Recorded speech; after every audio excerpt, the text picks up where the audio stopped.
নমস্কার বন্ধুরা, প্রিয়াঙ্কা কিচেনে আপনাদের স্বাগত।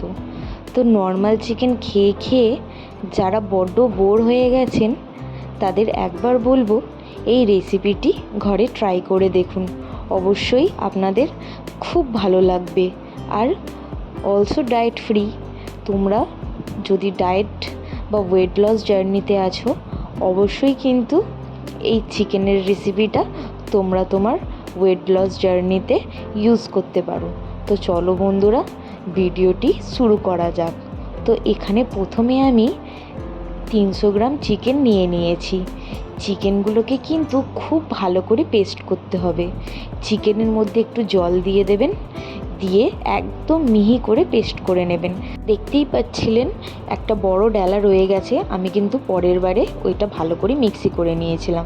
ব্যাস, এবার তোমরা যা সবজি ইউজ করতে পারো। আমি এখানে রসুন, কাঁচা লঙ্কা, পেঁয়াজকে ভালো করে চপ করে নিয়েছি, আর 1 চামচ আদা রসুন ইউজ করেছি।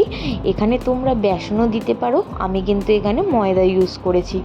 তোমরা চাইলে কিন্তু এখানে বেসন ইউজ করতে পারো। দিয়ে কিন্তু ভালো করে ফেটিয়ে নিতে হবে। আর নুন আর চিনি নাও দিতে পারো, বা নুনটা তোমরা স্বাদ অনুযায়ী দিয়ে দিতে পারো। আর তোমরা যদি চাও একটু গোলমরিচও দিতে পারো। যেহেতু আমি এখানে অনেক লঙ্কা ইউজ করেছি, তাই এখানে আমি গোলমরিচটা ব্যবহার করিনি। ব্যাস, চাটুর মধ্যে বা ননস্টিক প্যানের মধ্যে হালকা করে তেল ব্রাশ করে এমনি গোল গোল আকৃতি দিয়ে তোমরা একটা বড়ার মতো শেপ দিয়ে দিতে পারো। আর বন্ধুরা, তোমরা সব কিছু টমেটো সসের সাথেও খেতে পারো, বা ধনেপাতা চাটনির সাথেও খেতে পারো। খেতে কিন্তু খুবই সুস্বাদু হয়, আর একটা দারুণ একটা রেসিপি। আর এতে কিন্তু তেলও বেশি ব্যবহার হয় না। তো আমি অবশ্যই বলবো ঘরে একবার হলো এই রেসিপিটি ট্রাই করে দেখুন। অবশ্যই কিন্তু তোমাদের খুব ভালো লাগবে। বন্ধুরা, চিকেনগুলোকে গোল গোল শেপ দেবার পর কিন্তু তোমাদেরকে চাপা দিয়ে রেখে দিতে হবে, তবেই কিন্তু ভেতরটা সেদ্ধ হবে, নালে ভেতরটা সেদ্ধ হবে না।